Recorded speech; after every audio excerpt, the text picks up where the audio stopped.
There is a house still standing in the hill country of western Pennsylvania that locals have long since given up trying to explain. It was constructed in 1847 by a man whose name does not appear on any church register, nor on any census record before that year, nor on any deed for land purchase because, according to county records, the land was simply already his. Between 1847 and 1901, 3 families resided in that house. Each departed without any warning, not fleeing, not evicted. They left as though they had come to a private understanding with the building itself. They packed what they could carry in the dark hours before dawn and never returned for the rest. The last family to abandon it left a meal on the table, a Bible open to the book of Exodus, and every door in the house standing wide open, except one: the door to the attic.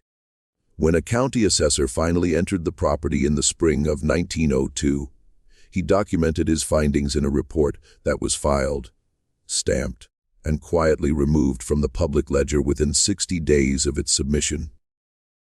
What he discovered in that attic, and more precisely, what he found beneath it, had been waiting there since before the first family ever moved in. Before we continue with the story of the Hargrove house and the floor that should not have existed, take a moment right now to subscribe to Liturgy of Fear and leave a comment telling us what state or city you're listening from. This community stretches across the country, and we want to know where you are. The hills west of Allegheny City in the 1840s were not the wilderness that Eastern newspapers liked to portray. The region had been settled for nearly 3 generations by that time. Its valleys were carved into working farms, its creek beds lined with sawmills and tanneries that fed the timber economy. Small communities had formed around crossroads and ferry landings, each with its church, its tavern, its post road rutted deep by wagon wheels, and its particular hierarchy of men who owned things and men who worked for the men who owned things. It was a landscape that had learned to appear ordinary, to present itself as exactly what it seemed to be. No more, no less. That quality of enforced ordinariness was not merely geographic, it was social. The communities of western Pennsylvania during this period were built on a strict architecture of appearances. What you showed the world defined who you were. What you kept from the world was your own concern, provided you kept it completely. The county seat for this region sat at the end of a 12-mile road that turned to mud each November and remained mud until April, which meant that, in practical terms, the communities along Bracknell Ridge and its neighboring hollows governed themselves for 6 months of every year. The justice of the peace, the church elders, the mill owners, these were the instruments of order, and they operated with the confidence of men who understood that the county was largely theoretical at certain times of year and in certain weather conditions. Into this self-sufficient, inward-facing world, where everyone's business was everyone else's business, where the arrival of a stranger was an event sufficient to occupy the community's conversational energies for weeks, came the man who called himself Cornelius Vane. He arrived in October of 1847 and presented himself as the owner of 40 acres on the east face of Bracknell Ridge. He was recorded by the pastor of the First Presbyterian Church of Claiborne Township, a Reverend Amos Shiel, as a man of perhaps 50 years, spare in build, with gray streaked hair worn longer than the fashion, and an accent that the pastor described in his private journal as suggesting neither Pennsylvania nor any of the eastern states.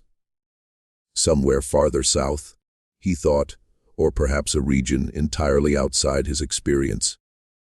Vane carried a single trunk and arrived on foot from the direction of the Pittsburgh Road, though no one in Claiborne remembered seeing him pass through the town itself, which sat squarely on the only road from Pittsburgh that reached this part of the Ridge country, and which had a tavern at its crossroads that was the natural stopping place for any traveler coming from that direction. He paid for 3 nights at the tavern boarding house in hard currency, silver $50 of a date at the boarding house. Keeper later told neighbors he had not seen in common circulation. And on the 2nd day of his stay, he walked to the county clerk's office and produced documents establishing his ownership of the Bracknell Ridge parcel. The documents were examined by the clerk on duty, a man named Hosea Crabtree, who had handled deed transfers in Claiborne Township for 19 years. Crabtree found them to be in apparent order. The deed was correctly formatted, correctly witnessed, correctly stamped with what appeared to be the seal of the relevant court of record, and bore a chain of title that Crabtree described to a colleague the following day as plausible but unusual. Plausible in that each transfer of ownership was properly documented. Unusual in that the chain ran back only 4 transactions to an original grant that predated statehood, and that Crabtree had no means to verify against any records in his office. He noted his reservations in his ledger, but recorded the transfer as his function required him to do when presented with documents that appeared facially valid. He told his colleague, "I cannot say the papers are wrong. I can say only that they tell a story I cannot check." Within 6 weeks, a house stood on the Vane property. This fact alone should have generated considerable conversation, because 6 weeks was not sufficient time for a man working alone, or even with a capable hired crew, to construct a 2-story timber, framed dwelling of the kind that materialized on Bracknell Ridge. Neighbors who passed on the lower road and took the short detour up the ridge track to observe the progress of construction reported hearing sounds of work at all hours, including well before dawn and long after dark, which in late October and November meant temperatures that made outdoor work not merely uncomfortable, but actively dangerous. The sounds were those of carpentry, hammer, saw, the rhythmic thud of a timber beetle driving pegs. Not the sounds of a large crew, but of 1 or 2 workers at most, moving without apparent pause through the shortest days of the year.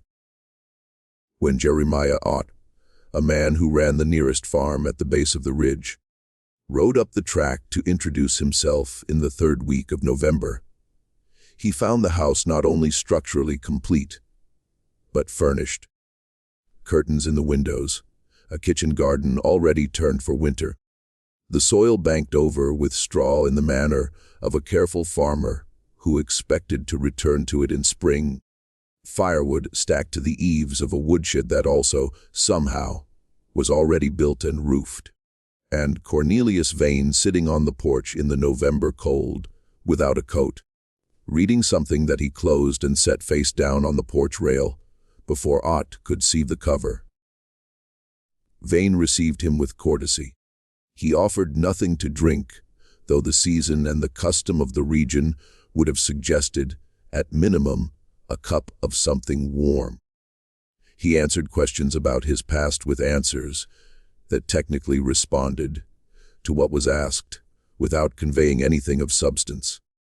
He had come from a distance, had business interests in the region, had found the ridge parcel suitable to his purposes, intended to stay. He asked Ott nothing in return, which Ott noted was peculiar, because every man newly settled on a piece of land had practical questions about his neighbors. The nearest mill, the condition of the roads in winter, the reliability of the creek in dry season. Vane asked none of these things, as if he already knew the answers, and bade him good afternoon after approximately 20 minutes with the manner of a man concluding a formal appointment, rather than a neighborly call.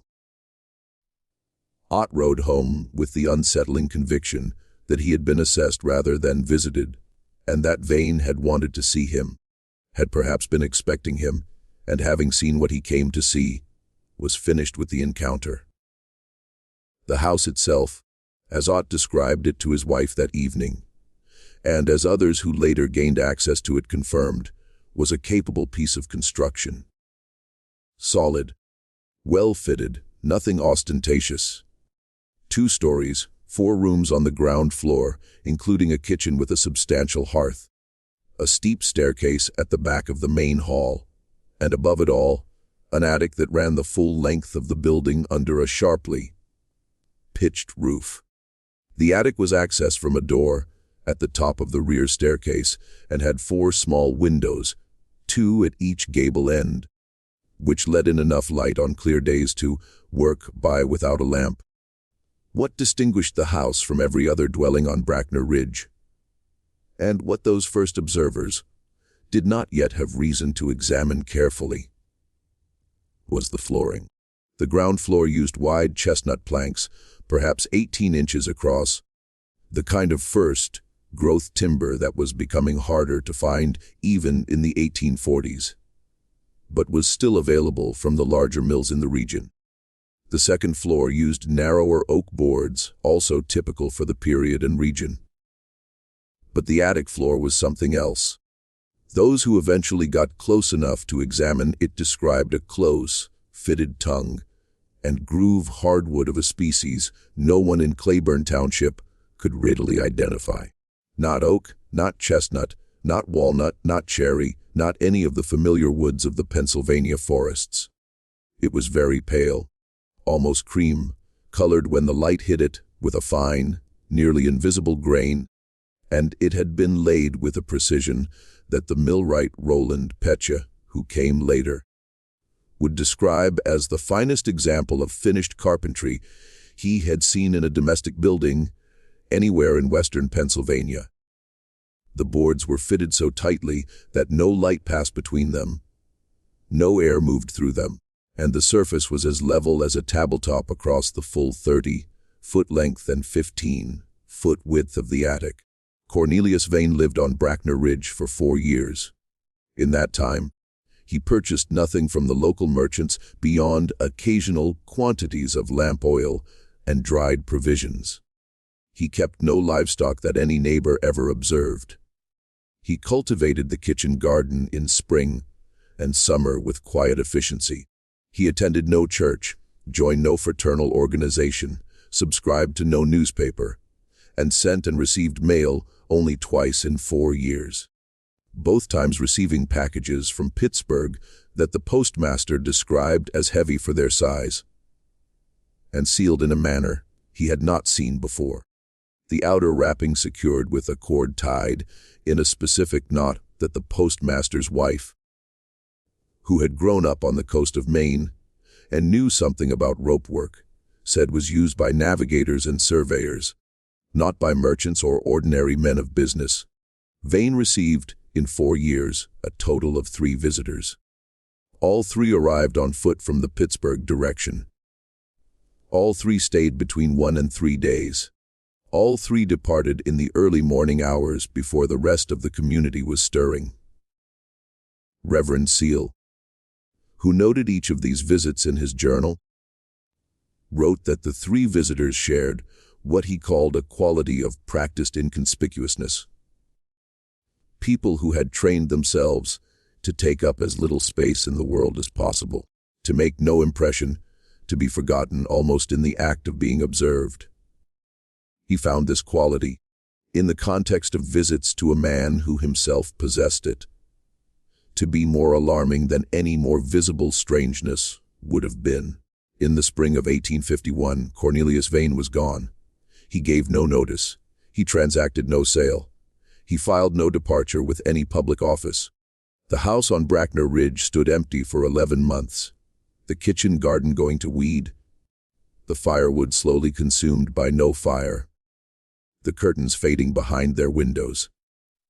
During those 11 months, various members of the community found reasons to approach the house, and at least 2 of them, according to later accounts, went inside. Neither reported finding anything missing from what they could see of the furnished rooms below. Neither admitted, at the time, to having gone to the attic. The house had the quality according to one woman who had entered it on the pretext of checking whether the owner might be ill, of a place that had simply been paused, not abandoned, but set aside, the way one sets aside a task that will be returned to. It was the community's collective assumption, never formally stated but clearly operative, that Vane would come back, that whatever had taken him away would conclude, and he would return and resume his quiet, self-contained existence on the ridge. This assumption held until November of 1851, when the first substantial snow of the season fell, and it became clear that no one had banked the pipes or shuttered the windows or done any of the things a man does when he prepares a house for winter absence. At that point, the assumption shifted, and what replaced it was the somewhat different and more unsettling proposition that Vane had not gone somewhere, but had simply ceased. Ceased to be a presence in the landscape, ceased to require the physical fact of the house, as if he and the building had each served their purpose to the other and had released each other by mutual agreement. Into this vacancy, in the autumn of 1861, came the Pecci family. Roland Pecci had been trained as a millwright in Chester County and had done well enough in that trade for a decade before a combination of circumstances. A mill fire, a bad investment, a partner who proved dishonest, had reduced him to the category of man who needed a free house more than he needed the story attached to it. He filed for possession under the squatter statutes then in effect and moved his family in on a February morning when the snow was still deep enough on the Bracknell Ridge track to make the wagon wheels cut down to the frozen mud beneath. His wife, Arlene, who kept a household journal of the kind that educated women of her class and background typically maintained, recorded the arrival in her usual methodical way. The state of the house, which was structurally sound but cold and in need of thorough cleaning. The quality of the land, which she assessed as better than the ridge's reputation suggested. The nature of the community they were joining, which she found reserved but not unfriendly. She recorded her first impression of the attic in the same entry, noting that she went up to assess the storage situation and found the floor unlike any she had seen in a house of this type. Pale and closely fitted, with a smoothness that seemed to her more like a piece of furniture than a floor, more like the surface of something built with a specific purpose than the utilitarian boarding she expected. Roland Pecci's reaction to the attic floor was the reaction of a craftsman. Immediate professional interest, followed by a conclusion he stated with the confidence of expertise. The floor was the finest work he had seen in a residential building, full stop. He estimated it had been laid by someone whose skill was entirely outside the normal range of rural Pennsylvania carpentry, and who had used a wood he could not identify from any of the species he knew from 2 decades of millwork. He tried to find the join between boards with the blade of his folding knife, and could not. He estimated the thickness of the boards at somewhat greater than standard, which was consistent with a floor designed for heavy use or for the specific property of sound absorption. A well-fitted floor of this thickness would, he noted, be nearly soundproof, which was an unusual feature in an attic that served no obvious purpose requiring soundproofing. He noted all of this to Arlene, and then, characteristically, set it aside as a practical matter resolved. The floor was excellent, which was a benefit, and its origins were none of his concern. Arlene Pecci was not so easily satisfied. She was the daughter of a Quaker family from Chester County, educated beyond the regional average, and by temperament disposed to examine things from multiple angles before settling on an explanation. In the early weeks of the family's occupation of the Bracknell Ridge house, she went to the attic several times for ordinary purposes. Storage, retrieval, the seasonal rotation of household goods, and each time she noticed the same thing. It was not a sound. It was not a sight. It was a sensation beneath her feet, persistent and difficult to describe. That the floor was not simply the topmost surface of the building's uppermost story, but was instead a kind of boundary, a surface with something beneath it that gave it a quality of weight and resistance different from what a floor over open air produces. A floor over empty attic joists has a slight resonance, a faint hollowness that even someone without Roland's professional training learns to feel underfoot after years of walking on such floors. This floor had the opposite quality, a density, a downward solidity, as if it were resting not on the building's frame, but on something that came from below.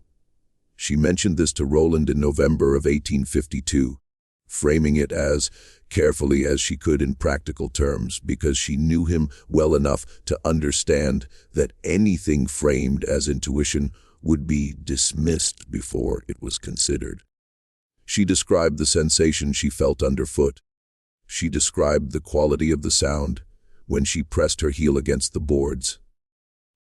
Not the expected hollow resonance, but something closer, denser, suggestive of mass beneath rather than air. Roland listened. He went up with a lamp that evening, spent a methodical 40 minutes on the attic floor pressing and listening and knocking, and came down to tell her that the floor was solid, the boards well fitted, and that whatever she was feeling was almost certainly the timber settling in the cold, which produced sounds and sensations that could be misinterpreted. He said all of this with the confidence of expertise. And then he did not go back to the attic for the remainder of that winter. Not once. Arlene noted this in her journal without comment. She understood that the absence of comment was itself the comment. The months that followed produced a series of entries in Arlene's journal that circled back to the attic with a regularity she seems to find as puzzling as its object. She is not a woman given to obsession or anxiety, and her other journal entries from the same period are models of practical domesticity. The state of the garden, the cost of provisions, her daughter's progress with their studies, community events, letters to and from family in Chester County. These entries are orderly and grounded. The entries that concern the attic have a different quality. Not frightened, not fanciful, but straining, as if she is trying to fit something she knows into a vocabulary that does not quite contain it. She writes in January of 1853, "I understand that Roland is right about the floor. I understand that the sounds and sensations I notice there have explanations that a man who knows would find obvious." And yet she leaves the sentence there. The next entry is 3 days later and concerns the price of salt pork. She returns to the attic in April of 1853, but this time with a specific purpose. She wants to measure the distance from the attic floor to the ceiling of the room below and compare it to the corresponding measurement taken from outside the building. The distance from the eave line to the window tops of the second-story rooms. She does not record what prompted this idea. She takes her measurements carefully and records them in her journal with the precision of someone who has learned to trust numbers over impressions. The external measurement gives her approximately 9 feet of attic space between the floor and the ridge beam. The internal measurement taken by lowering a plumb line from a nail in the attic floor through the gap around the staircase opening to a point level with the second-story ceiling gives her approximately 6 feet. She checks both measurements twice, and they are consistent. She has 3 feet of attic floor that by the measurement of the building's exterior should not be there. She shows these measurements to Roland. He examines them, rechecks them himself, and offers an explanation. The attic floor has been built up on a substantial subfloor or sleeper system, which is unusual, but not unheard of in buildings where the owner wanted an extremely solid, level attic surface. He says this with less confidence than his usual pronouncements. And he goes up to the attic that afternoon with his measuring rod, and spends more than an hour this time. When he comes down, he tells Arlene that the subfloor explanation does not account for the full discrepancy. There is, he tells her, approximately 18 inches that he cannot account for structurally. Space that by the outside measurement of the building exists, but that the internal structure does not acknowledge. He tells her this, then he is quiet for a long time. Then he says, it is possible that the floor is not built up from inside the attic. It is possible that it was built down from something else. What he means by this, what Arlene understood him to mean, based on the way she records this conversation and the silence that followed it, is that the attic floor might not be the floor of the attic at all. It might be the ceiling of something else, something that occupies the space between the attic's apparent floor and the actual structure of the building, something that enters from below rather than from above. Roland Pecha, millwright, practical man, a person who had spent his professional life in the concrete world of board feet and load-bearing joists and the physics of wood under stress, sat at his kitchen table in the spring of 1853 and said to his wife, in so many words, I think the house was built around a room that was already there. The following August, he broke one of the boards. He had carried a heavy storage trunk up to the attic, and it slipped from his grip as he maneuvered it through the low attic door. The iron-bound corner struck the pale floor with force enough to split one board at the edge and lift it fractionally from its neighbor. The gap this produced was narrow, no more than an inch, and he replaced the trunk over it immediately. But in the moment before he did, he had held the lamp down to the gap and seen what was below, not the underside of a subfloor, nor the darkness of a standard structural void. Steps, stone steps descending, cut from single pieces of stone, the treads worn slightly in the center, in the way that stone wears under the passage of feet over long periods of time.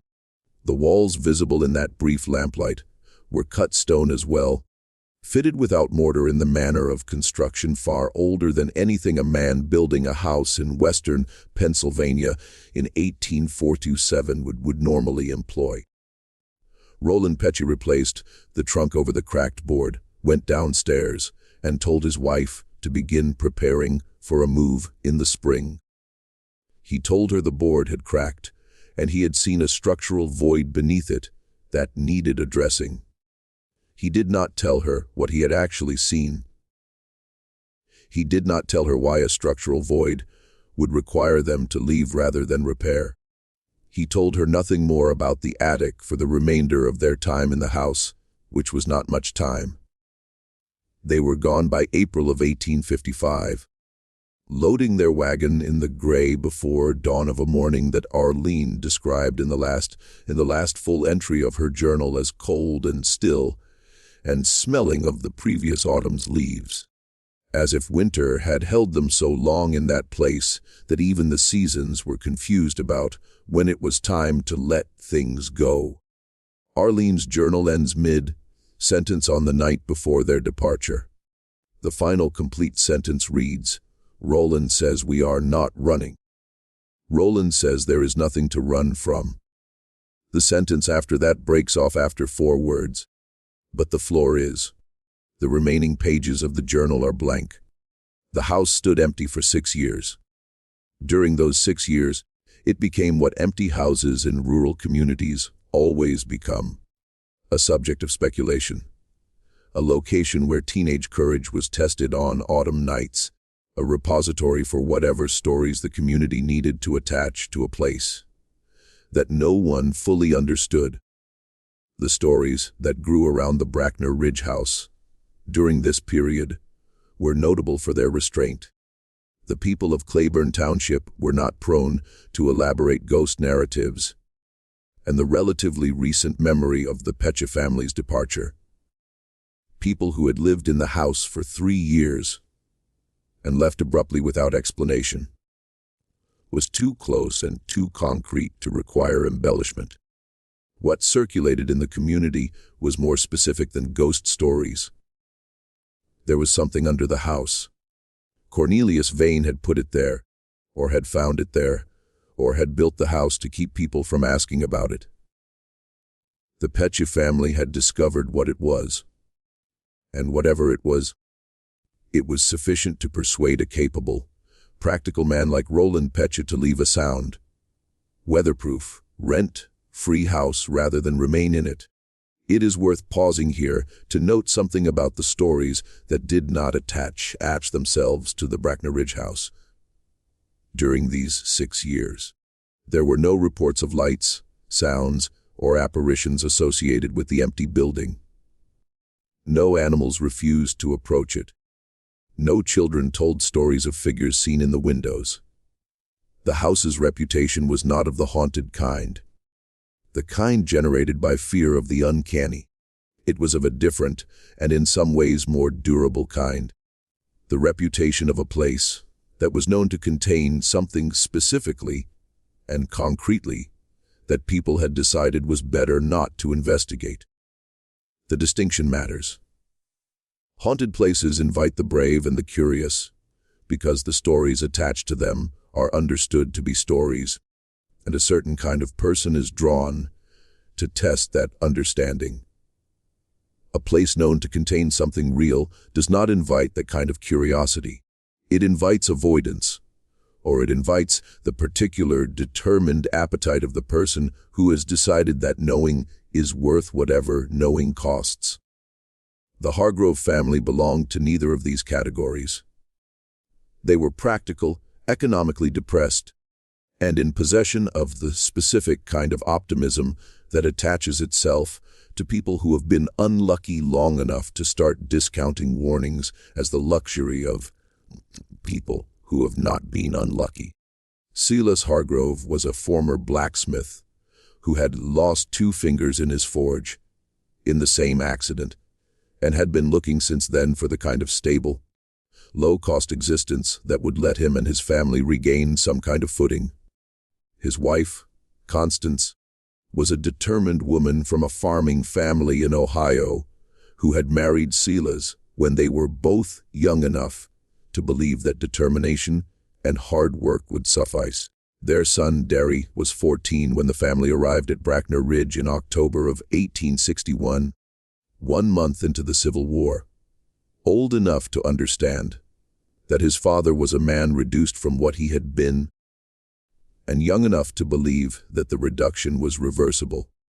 They arrived on a clear October afternoon with the leaves at their peak and the ridge country showing itself at its most persuasive. The house was sound. The kitchen garden had gone to volunteer growth in the 6 empty years, but the soil was good. The woodshed had collapsed on one side, but was repairable. Silas walked through every room on the ground floor and the 2nd story, tested the joists, examined the framing where it was visible, pressed his hand against the interior walls, and nodded at what he found. He went up to the attic and spent perhaps 10 minutes there before coming back down. He told Constance, "The floor up there is the finest work I've seen in a house of this class. I don't know what it is, but it's right. Whatever else is wrong with this place, somebody knew what they were doing with that floor." What Silas did not tell Constance, what he told no one for 9 years, was that he had, on that first day in the attic, noticed an irregularity. One board near the north wall was sitting proud of its neighbors, by perhaps 1/4 of an inch. The irregularity was subtle enough that most people would not have noticed it, and even those who noticed it would likely have attributed it to seasonal movement in the wood. Silas noticed it because he had spent years working with metal And metal teaches you to read tolerance the way carpenters read grain. To feel the difference between a surface that is flat and a surface that is almost flat but isn't, and to understand that the difference between those two things is never accidental in precision work. He knelt down and pressed the proud board flat with the heel of his hand, applying gradual downward pressure, and felt it give. Not spring back as a swelled board gives, but compress with a soft mechanical resistance and produce, when at the bottom of its travel, a faint but distinct click like the engagement of a latch. The section of floor that responded to this, larger than the board he had pressed, a rectangle of perhaps 4 feet by 6 feet centered on the north wall, and including the board he had touched and 5 others around it, rose silently on concealed hinges. The whole section pivoting upward as a single unit, counterbalanced by some mechanism he could not immediately see, to reveal beneath it a stone staircase descending into darkness. The staircase was cut from single large stones. The walls framing it were cut and fitted stone, dry laid without mortar, in a technique that Silas associated with construction older than anything he knew in western Pennsylvania. He stood at the top of the stairs for a long moment, breathing the air that rose from below, which was dry and faintly cool and carried the smell of stone and something else he could not identify. Not decay, not must, but a kind of mineral stillness, as if the air below had been sealed in for a long time and had forgotten how to move. Then he went back downstairs, found a lamp, lit it, and went back up. The chamber at the bottom of the 12 stone steps was 30 feet long and perhaps 15 feet wide, running north to south beneath the full length of the attic above. The walls were cut stone, the same dry, laid technique as the staircase, fitted with a precision that spoke of either extraordinary skill or extraordinary time, or both. The floor was packed earth, compressed to the density of stone by what must have been decades or centuries of compression. The ceiling, the underside of the attic floor, was the extraordinary fitted hardwood viewed from below, smooth and seamless from this angle too, with the mechanism of the concealed hatch visible as a single iron rod running horizontally along the north wall, connected by a simple linkage to the counterbalanced hinges. The mechanism was elegant in the way that very old, very well-made things are elegant. No excess, no decoration. Each element performing its function with the minimum of material and the maximum of result. The chamber was not empty. Along the eastern wall, built directly into the cut stone, were a series of wooden shelves, deep, well constructed, fitted to the wall in a manner that made them appear as much part of the structure as the stone itself. The wood of the shelves was the same pale, unidentifiable species as the attic floor above. On these shelves were objects. Silas moved the lamp slowly along the row, taking his time, committing what he saw to memory with the care of a man who sensed that this was the only reliable record he was going to make. There were boxes, flat, document-sized, made of the same pale wood as the shelves, sealed at their seams with dark wax. He did not count them precisely. Later, he would estimate between 20 and 30, arranged in 2 rows on the deepest shelves, with spaces between groups that suggested either an original organizational scheme or the removal of some boxes at some previous time. There was a leather case of the kind that a surveyor or cartographer would use for rolled documents or maps, with the leather treated with something that had preserved it against the dry air of the chamber. Better than untreated leather would have managed. There were 3 lanterns of a design he had not encountered before. Elegant, clearly expensive, with reservoirs of what proved, when he tested the stopper of one, to still be oil thick and dark, but not degraded, the wick intact. There was a chest against the west wall, iron banded and iron locked, the iron showing only the faintest surface rust. The lock was of a quality that made the iron chest at the county clerk's office look like a child's toy. And along the southern wall, arranged in a careful row on the packed earth floor itself, were 11 objects, each one wrapped in waxed cloth and tied with cord at both ends, each one approximately the size and weight of a ledger book. And the seal on the wax that bound the cloth, wrapping of the nearest object, was pressed into the wax with a stamp of some kind, leaving an impression of a circle divided into 3 equal sections, each section containing a symbol. Silas looked at the symbols for a long time. He did not recognize them as letters from any alphabet he knew. Not English, not the German script of the Pennsylvania Dutch communities, not anything he could place. He thought about this.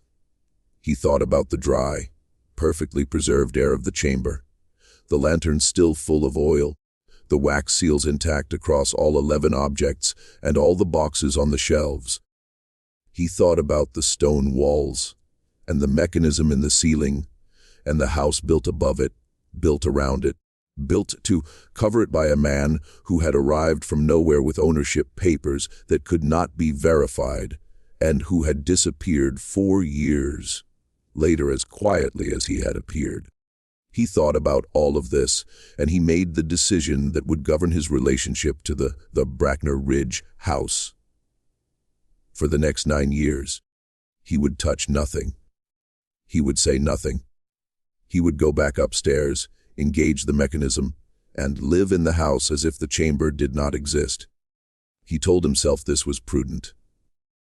He told himself he was a man with a crippled hand, an ailing wife, and a son not yet old enough to be useful, and that whatever was in that chamber was either dangerous or valuable or both, and that the intersection of those qualities with the circumstances of a man like himself was unlikely to produce any outcome he would want.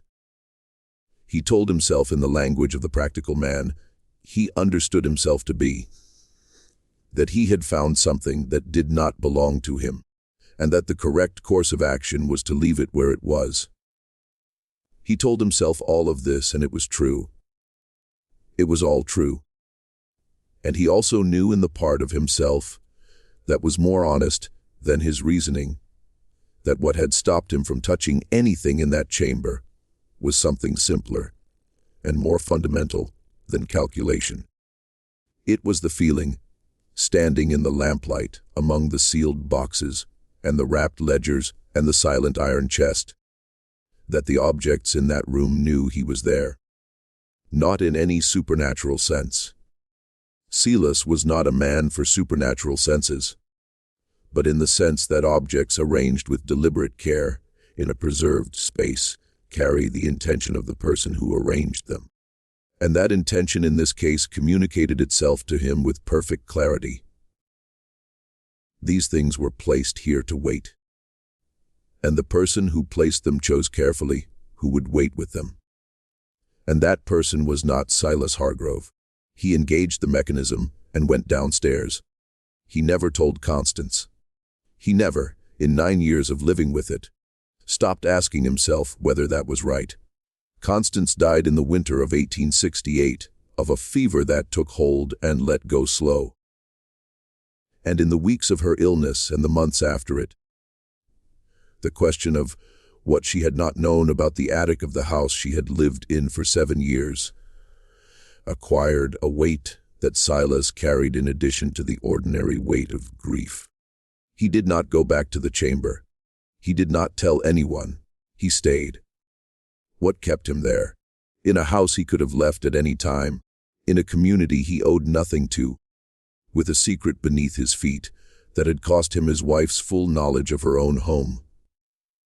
What kept Silas Hargrove on Bracknell Ridge for 9 years after his discovery is a question his son put to him directly on the evening in 1870, when Silas finally spoke.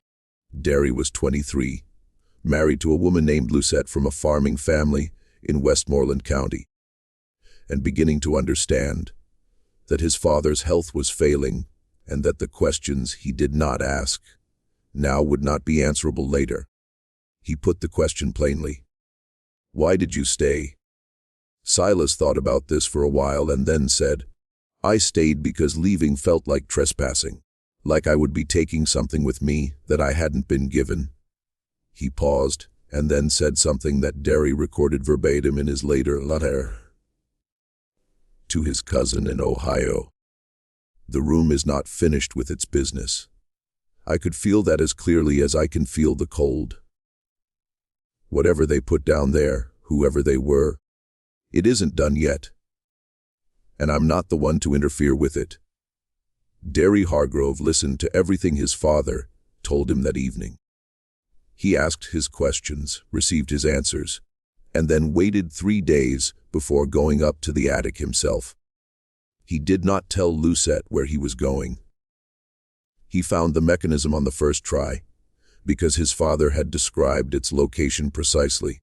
He went down. His subsequent letter to his cousin in Ohio, a cousin named James Hargrove, who worked as a clerk in Cincinnati, and who was apparently the person Derry trusted most with what he had discovered, was written 4 months after this descent from an address in Cincinnati, which tells us that the family had already moved by the time Derry composed it. The letter is preserved in the Cincinnati archive that received James Hargrove's papers from his widow's estate, and it has the quality of something composed by a person exercising extreme discipline over both his vocabulary and his emotions. The early parts of the letter confirm his father's description of the chamber in every particular.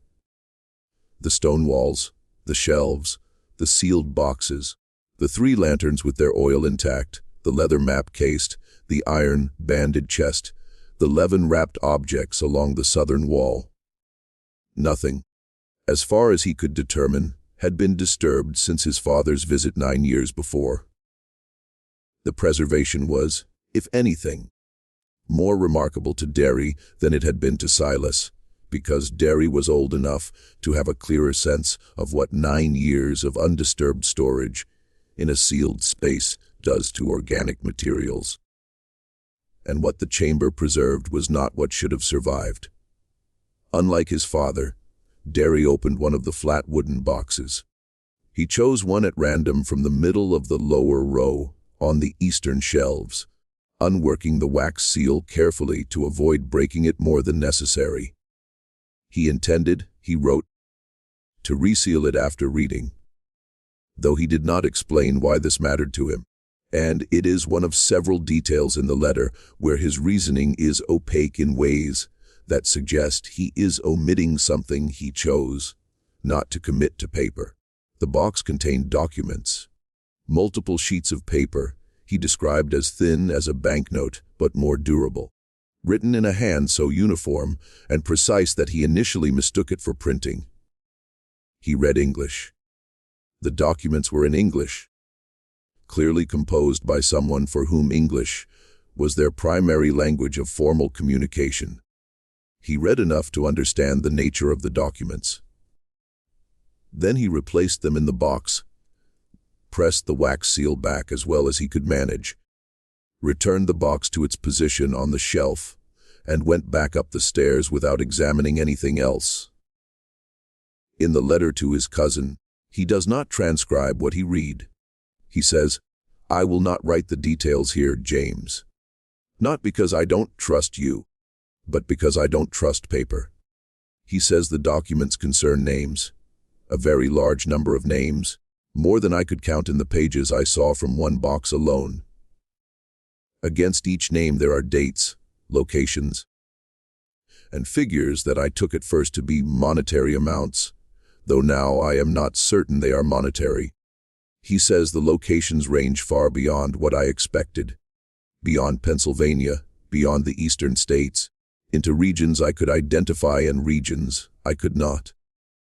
He says the dates run back beyond what anyone living could remember and run forward to within the past few years, which should be impossible for a document sealed in a chamber that I have no reason to believe has been entered since my father found it. And yet the forward dates are there, and the ink that records them is the same throughout, without any variation in color or character that would suggest later additions. And then he writes the sentence that he crosses out twice and reconstructs the third time. Among the names in the documents that I read, there were names I recognized. He does not specify whose names. He does not explain how he recognized them. He says only, I recognized them, and the recognition was not a comfort. The Hargrove family, Silas, Derry, and Lucette, left the Bracknell Ridge house before the end of that summer. They left the way all families left, quickly, with what they could carry, and in the hours before the community was awake.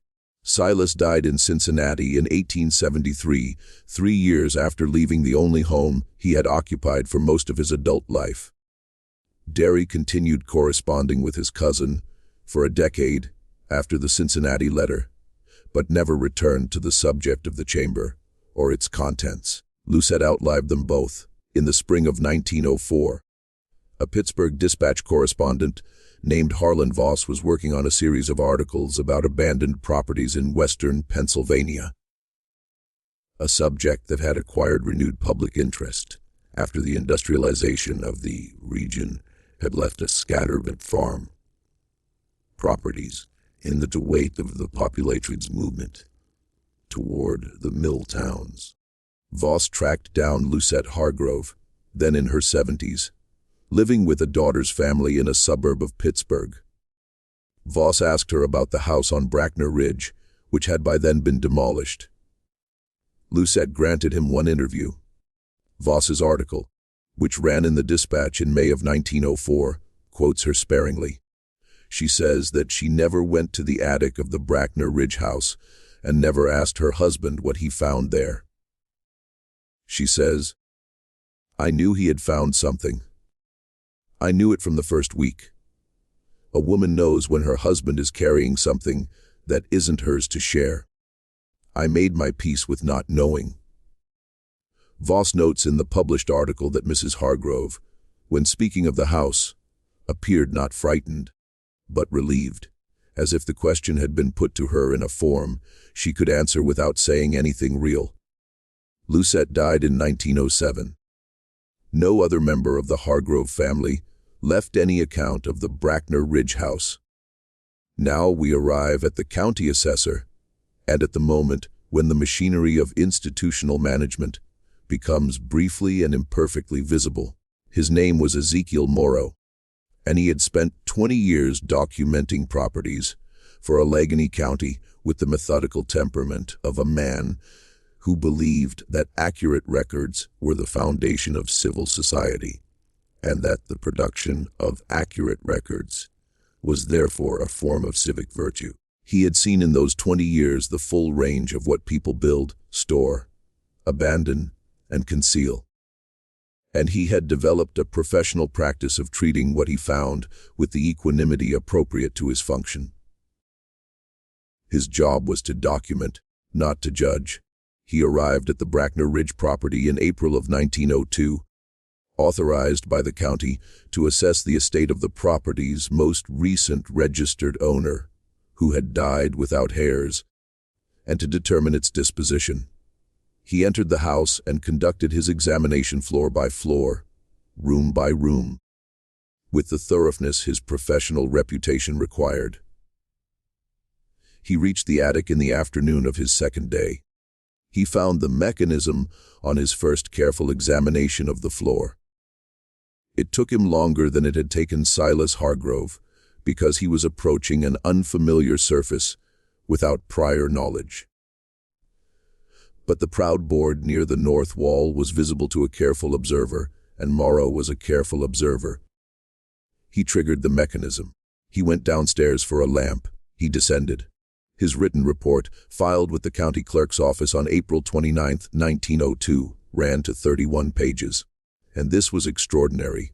A routine property assessment in Allegheny County in this period ran to 4 or 5 pages.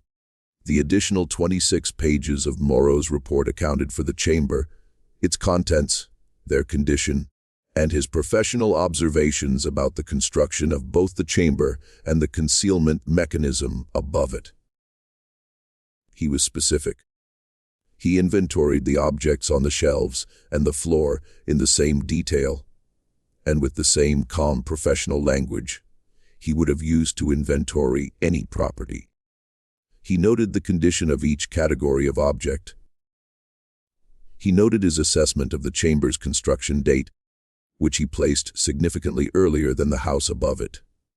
He estimated the chamber was at least a century older than the 1847 house, based on the stonework techniques and the degree of compaction of the earthen floor.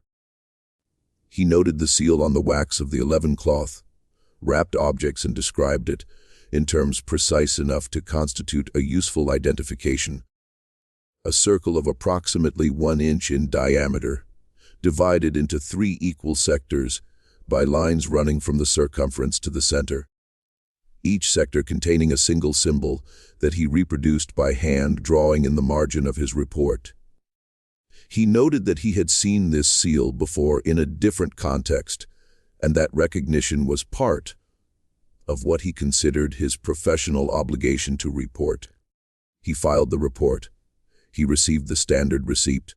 He went home to his house in Allegheny City and sat at his writing desk and composed a letter to his brother-in-law in Philadelphia, a man named Theodore Dunning, who worked in the law and who was, as far as Morrow was concerned, the most reliable person he could think of to trust with what he had seen.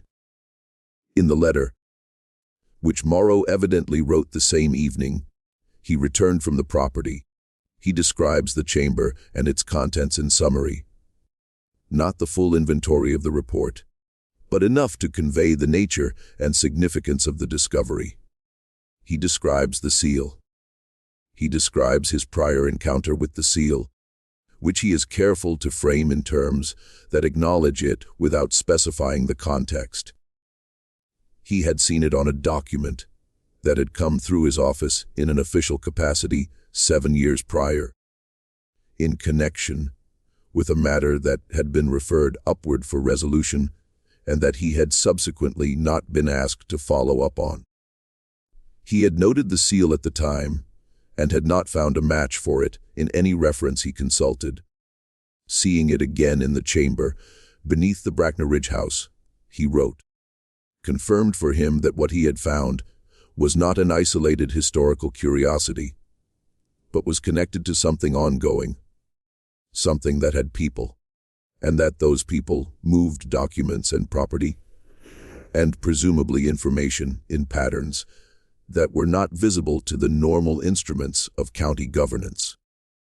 He told Dunning that he had reported everything in his official document, and that he expected the matter to be referred to appropriate authorities, and that he was writing this letter because he wanted someone outside the county government to know what he had found before any referral took place. He did not say that he was worried about the referral. He did not need to. Morrow's report was stamped received on April 29, 1902. It remained in the active file of the county clerk's office for 62 days. On June 30, 1902, it was removed from the active file and placed in a category designated in the clerk's internal system as pending resolution. Over the following 12 years, it was transferred twice between offices and ultimately appears in an inventory of materials transferred to the State Archive in Harrisburg in 1914. When researchers sought it in the 1940s, the 1960s, and again in 2003, the most recent search, conducted by a historian of Allegheny County Land Records, who had encountered a reference to the report in a secondary source and requested it by its original reference number. It was not present in the archive, and the archive's response to the 2003 request stated that no record matching the reference number had been received from any transferring office. On May 12, 1902, 13 days after Morrow filed his report, 49 days before it was removed from the active file, a farmhand employed on what had by then become the Ott grandson's operation. At the base of Bracknell Ridge, observed 3 men arriving at the Vane house property in a hired wagon from the Pittsburgh direction. He observed them entering the house, and he observed the wagon being loaded that evening with a number of large wooden crates that had arrived empty and departed heavy. He reported this to Reverend Aldous Crew, who recorded it in his parish journal that evening with characteristic precision. 3 men, unknown.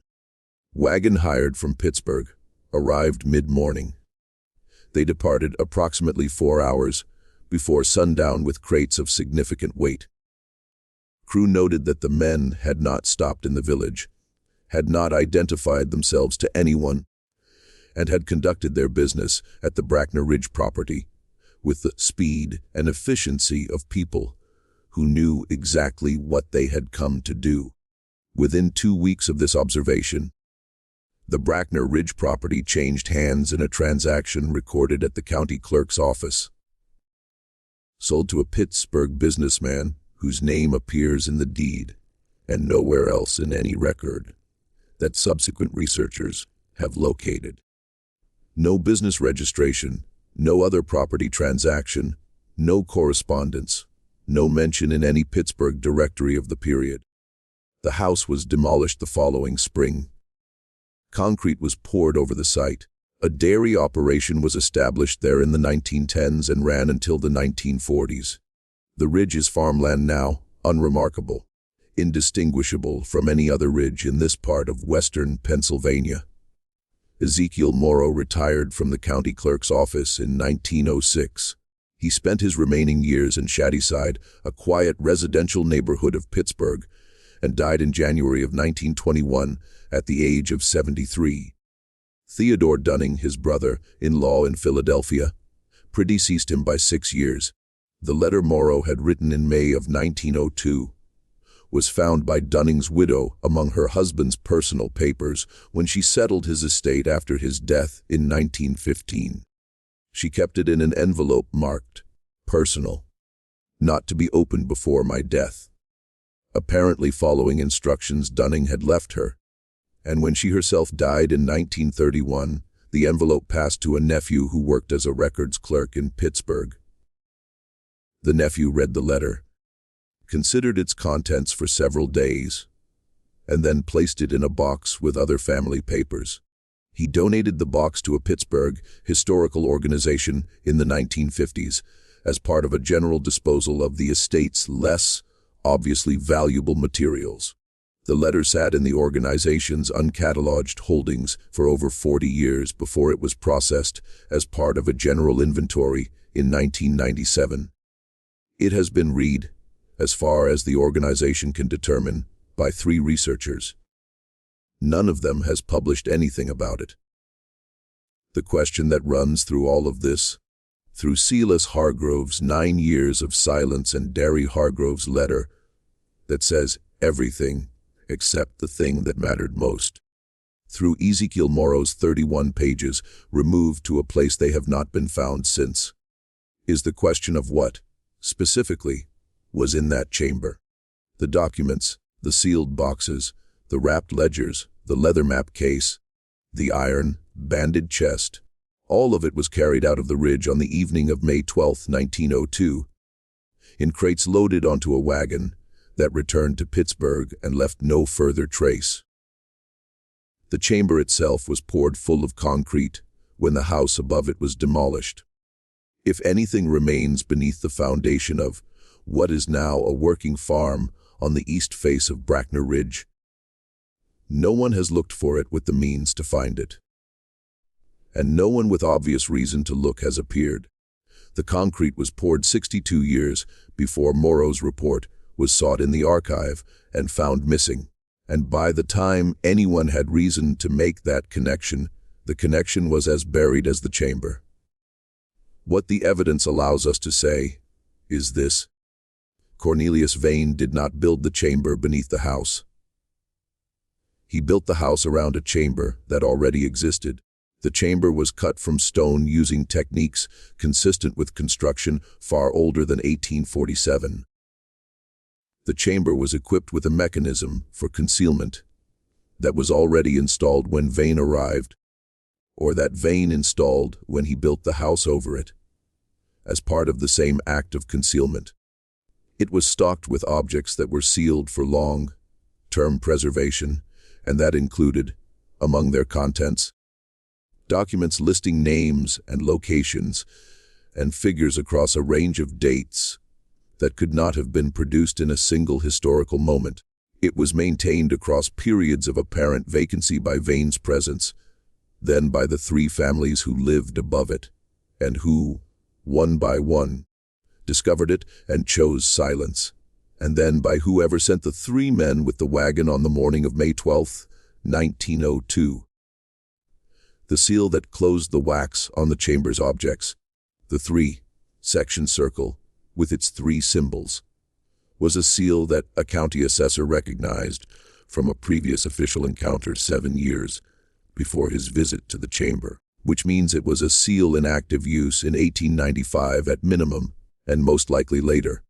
No organization using that seal has been identified in any public record, fraternal register, commercial filing, or governmental index that researchers have consulted. These are the facts. The facts describe an infrastructure, not a building, not a family secret, not the idiosyncrasy of a single eccentric man, but an infrastructure, a system for storing, preserving, and eventually recovering information and material of a nature and importance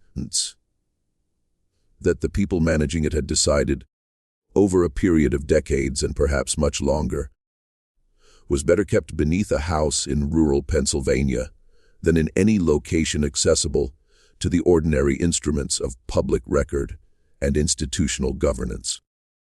The house was the container. The families were incidental. They were chosen or permitted or tolerated because they were unlikely, for economic or personal reasons, to disturb what was beneath them. And when one of them finally did more than discover the chamber, when Derry Hargrove opened a box and read names he recognized, the family was gone within months, and the house was in new hands within a year, and the contents of the chamber were in crates on a wagon heading back to wherever such things go when they are done being stored. What those names were, what Derry Hargrove recognized and was afraid to commit to paper even in a letter he trusted to his most reliable cousin, remains in the only place it has been since the summer of 1870, inside an account that stops precisely where the accounting becomes specific. This is not an accident. It is the most deliberate thing in this entire story.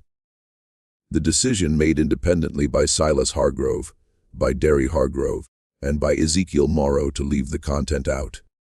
Silas touched nothing. Derry read and did not transcribe. Morrow described the chamber fully, but appears to have been careful in his letter to Dunning about how much of the document's content he reproduced.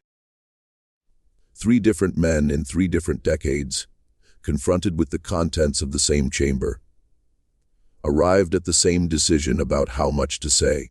That consistency is either a remarkable coincidence, or it is the most reliable evidence we have about what was down there, that whatever it was, each person who encountered it understood immediately that the correct response was silence. We are left, then, with a floor that did not match the house, and everything that floor was built to conceal. The attic of the Brackner Ridge house was built over a space that had been made to hold secrets by people who had thought carefully about how long secrets needed to be held and what conditions they needed to survive in. The house was built to service that need. The families were the last layer of concealment, the most human layer, the layer that required complicity, and that produced it in 3 cases out of 3 without any apparent coercion. No one threatened Silas Hargrove. No one threatened the Petcha family.